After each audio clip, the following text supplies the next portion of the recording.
The intervention had been Mom's idea. Family meeting at Richard's house, she texted that Thursday morning. We need to talk about your future, sweetheart. I knew what that meant. Another session where my successful relatives would gather to discuss my disappointing life choices and offer helpful suggestions for getting back on track. These meetings had become a quarterly tradition ever since I'd quit my consulting job 3 years ago. Uncle Richard's house in Bellevue was perfect for these gatherings. A sprawling modern mansion that screamed entrepreneurial success. Floor-to-ceiling windows, minimalist furniture, and a view of Lake Washington that probably cost more than most people's entire homes. The kind of place that reminded everyone present that Richard had built something meaningful while others had not. I arrived precisely on time, carrying a bottle of wine I'd bought for $12 at the grocery store. Everyone else was already there. Mom, Dad, Aunt Susan, my older brother Michael, and my cousin Jennifer. They were seated in Richard's living room, drinks in hand, wearing the slightly awkward expressions people get before staging an intervention. Jessica. Richard boomed as I walked in. Perfect timing. We were just discussing your situation. My situation. That was the family euphemism for my complete lack of traditional success markers at age 31. No corporate job, no impressive salary, no clear career trajectory. Just a part-time gig doing bookkeeping for small businesses and what everyone assumed was an empty bank account. Sit, Richard continued, gesturing to the lone empty chair positioned directly across from everyone else. We want to help. I sat down and accepted the glass of wine Jennifer poured for me. That's very kind. Now, Richard said, settling into his usual leadership role, we've all been talking and we think it's time for some tough love. Michael leaned forward. Jess, you're 31. You can't keep drifting forever. Your brother's right, Dad added. When I was your age, I already had the hardware store, a mortgage, and 2 kids. You need stability. Aunt Susan nodded sympathetically. Sweetheart, we're worried about you. Living in that tiny apartment, working part-time jobs, no retirement savings. What happens when you get older? I sipped my wine and waited for Richard to take center stage. This was his show. The thing is, Jessica, Richard said, leaning back in his leather chair, success doesn't just happen. It requires discipline, vision, and hard work. I didn't build TechFlow Solutions by accident. TechFlow Solutions. Richard's enterprise software company that had grown from a garage startup to a major player in the industry. The company he'd been using as his primary example of entrepreneurial excellence for the past 4 years. Richard's absolutely right, Mom said proudly. Look what he's accomplished. From nothing to $100 million company.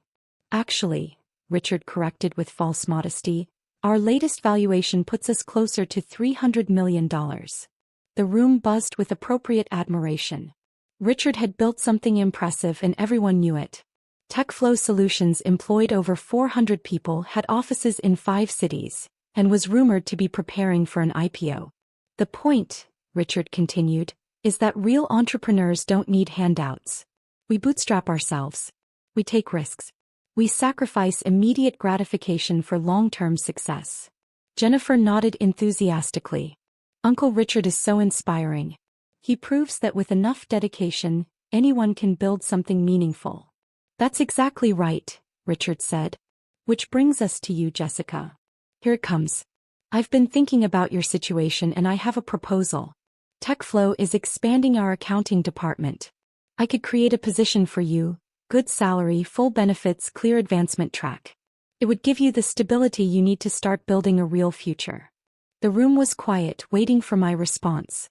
This was a generous offer from a successful family member who was trying to help his struggling niece get her life together. That's incredibly kind of you, Richard. But, he said, sensing hesitation, but I'm not sure corporate accounting is the right fit for me. Michael sighed. Jess, you can't afford to be picky about fit. You need income. Your brother's right, Dad said. Sometimes you have to take jobs you don't love to build toward jobs you do love. The problem, Richard said, settling into lecture mode, is that you've never learned the discipline of entrepreneurship. Real entrepreneurs understand that success requires sacrifice. We don't have the luxury of only doing what we feel passionate about. Richard built TechFlow by working 18-hour days for 3 years, Aunt Susan added. No weekends, no vacations, just pure dedication. That's the difference between entrepreneurs and employees, Richard continued. Employees think someone owes them a paycheck for showing up. Entrepreneurs understand that you only get paid for creating value. I nodded thoughtfully. That makes sense. The harsh reality, Richard said, warming to his favorite topic, is that most people aren't cut out for entrepreneurship. They want the rewards without the risks. They want someone else to provide security while they pursue their hobbies. Like working part-time at nonprofits, Jennifer said helpfully. Exactly. Look, Jessica, there's nothing wrong with being an employee. Most people need the structure of a traditional job. The problem is when people pretend they're entrepreneurs while still expecting handouts. Handouts? I asked. Financial support from family, government programs, loans they can't repay, anything that lets them avoid the real consequences of their choices. Real entrepreneurs don't need handouts. We bootstrap ourselves. The room murmured agreement. Richard's philosophy was compelling and clearly successful. He'd built a massive company through pure determination and business acumen. The question, Richard continued, is whether you're ready to stop expecting handouts and start building something real. I think I understand.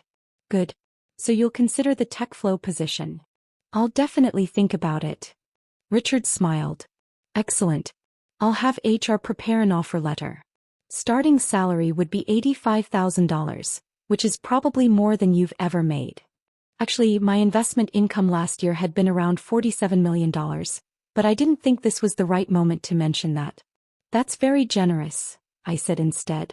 It's not generosity, Richard corrected. It's opportunity. I'm giving you a chance to prove yourself in a real business environment. The meeting continued for another hour with various family members offering additional advice about budgeting, career planning, and the importance of financial responsibility. Richard shared more stories about building TechFlow, emphasizing the themes of self-reliance and bootstrap entrepreneurship. I listened politely, occasionally asking questions that allowed Richard to elaborate on his business philosophy. By the end of the evening, everyone seemed satisfied that I'd received the guidance I needed to finally get my life together. I hugged everyone goodbye and drove home to my small apartment in Capitol Hill. Once inside, I poured myself a glass of wine, better wine than I'd brought to Richard's house, and opened my laptop. Richard's lecture about bootstrap entrepreneurship was interesting, considering that TechFlow Solutions had been built entirely with funding from anonymous investors. According to the company's financial records, which I reviewed regularly, TechFlow had raised capital through 3 funding rounds over the past 4 years. The seed round had provided $8 million in initial funding. Series A had added another $35 million. The recent Series B had brought in an additional $150 million, bringing total outside investment to $193 million. The lead investor in all 3 rounds was Cascade Ventures, a private equity firm that specialized in enterprise software companies. Cascade had provided the majority of TechFlow's funding and held a 67% ownership stake in the company.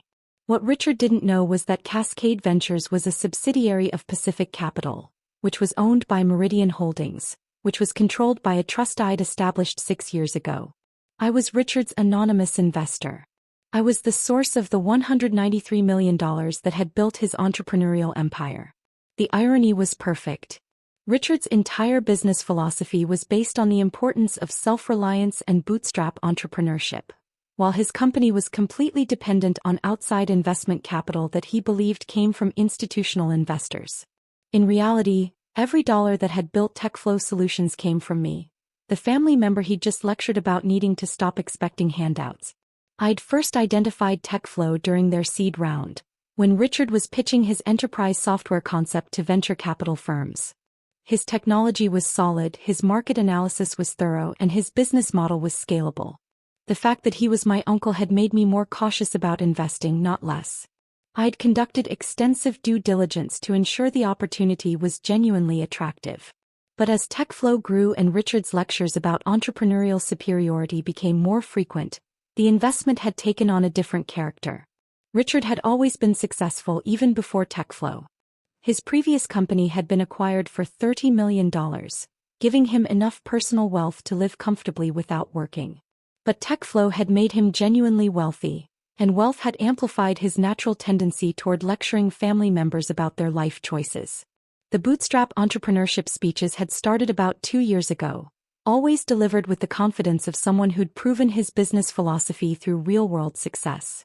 Richard genuinely believed he'd built TechFlow through pure determination and smart decision-making. He didn't know that every major decision had been made possible by my capital. I opened my secure email and composed a message to my wealth management team at Pacific Capital. Please schedule a call regarding TechFlow solutions. Considering changes to our investment structure. The response came back within an hour. Available tomorrow at your convenience.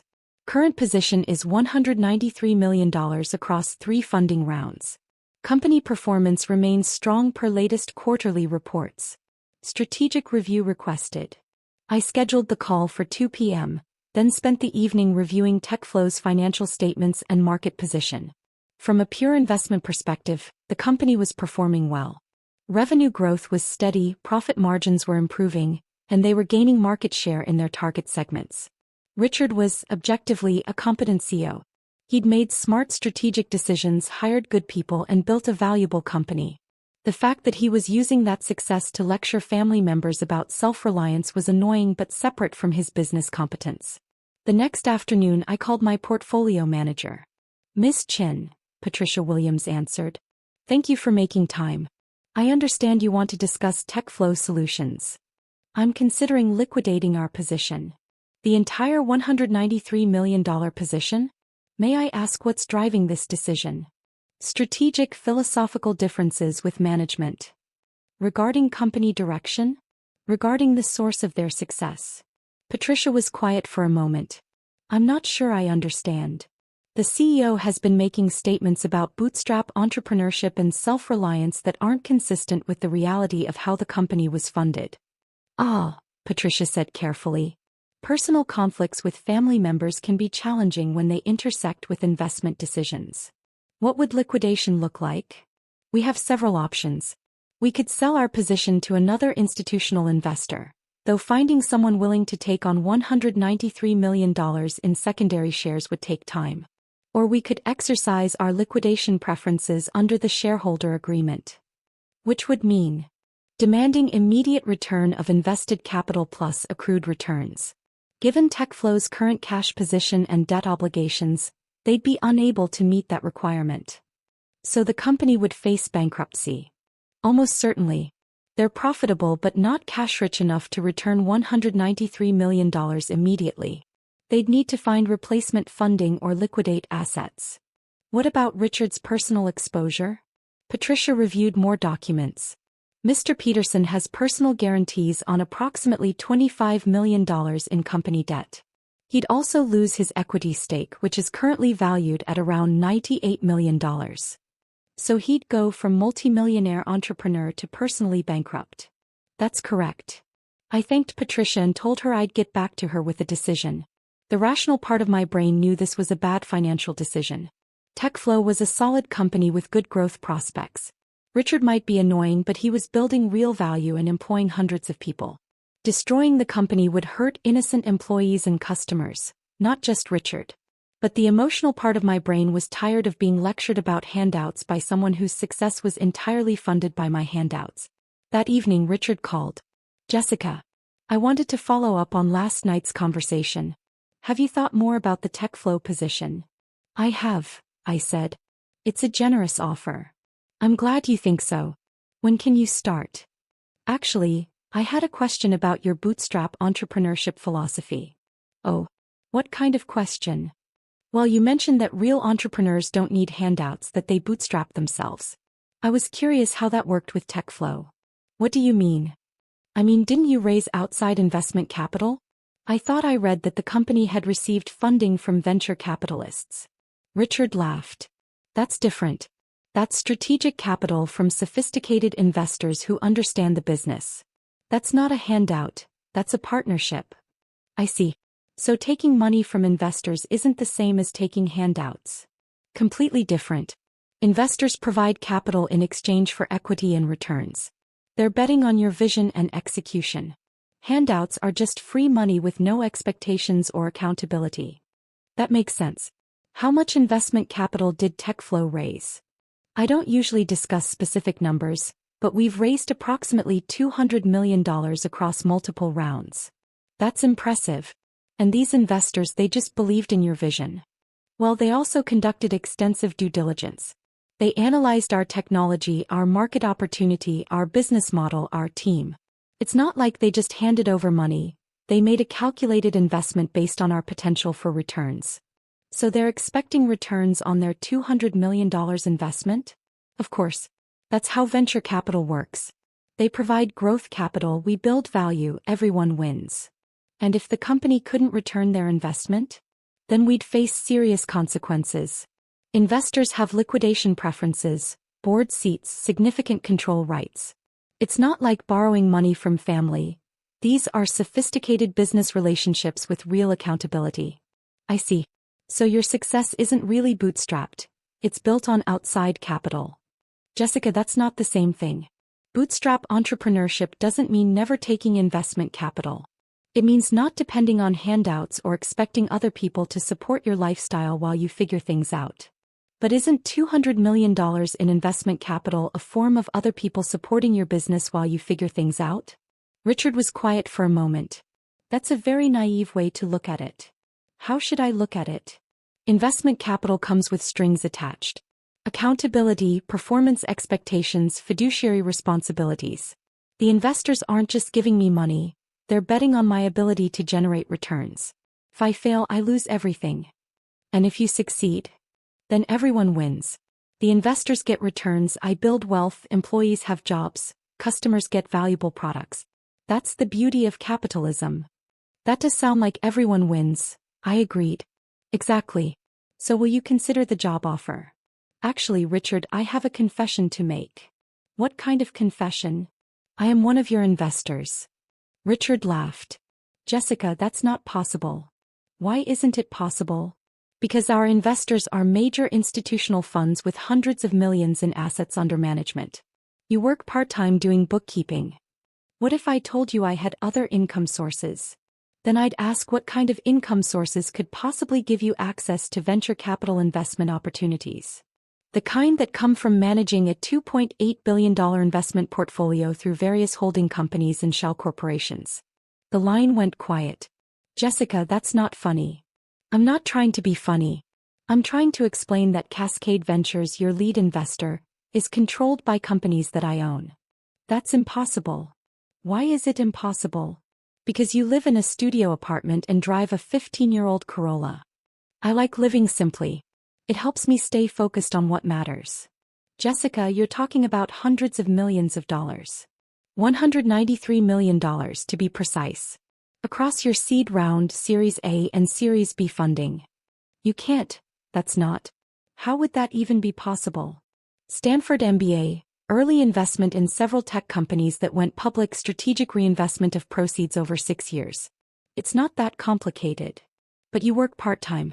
You couldn't afford to contribute to Mom's birthday gift. I budget carefully. The $500 for Mom's gift wasn't in my monthly personal expenses budget. Jessica, if this is true, if you actually, why didn't you ever say anything? Why would I? You seemed so proud of building your business through bootstrap entrepreneurship. I didn't want to diminish your sense of accomplishment. But you let everyone, we've been treating you like someone who needs handouts. Richard was quiet for a long time. Jessica, I'm so sorry. I had no idea. If I'd known.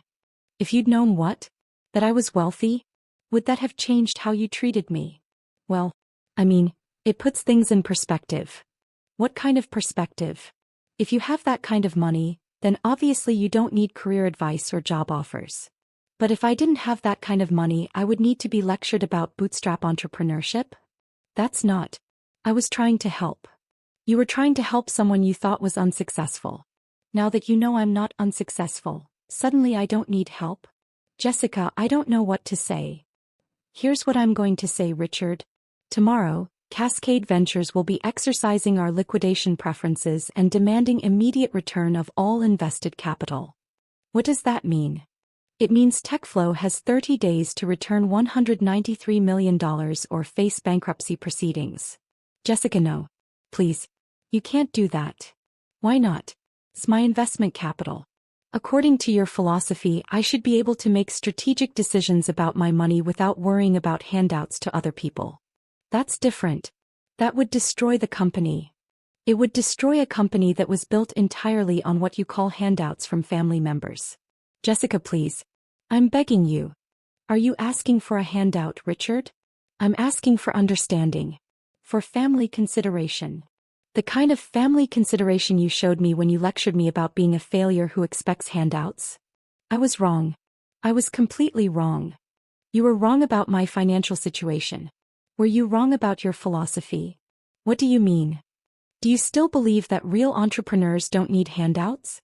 Or do you now think that handouts are acceptable when they come from family members who love you? Richard was quiet. I'll take that as an answer, I said. The liquidation papers will be filed tomorrow morning. Jessica, wait. Please. I hung up. Within 2 hours, my phone was buzzing with calls from other family members. Mom, Dad, Michael, Jennifer. All of them had heard from Richard, all of them wanting to understand what was happening. I let them all go to voicemail, then opened my laptop to draft the final authorization for Patricia. By Monday morning, TechFlow Solutions would be facing a liquidity crisis that would destroy Richard's bootstrap entrepreneurship empire. The $300 million valuation would disappear, along with Richard's reputation as a self-made entrepreneur. And I would go back to my part-time bookkeeping job, because I genuinely enjoyed helping small business owners organize their finances. The difference was that now Richard would know that his lecture about handouts had been delivered to the person who'd been providing them all along. Just like I'd told Patricia, the company would collapse exactly as predicted.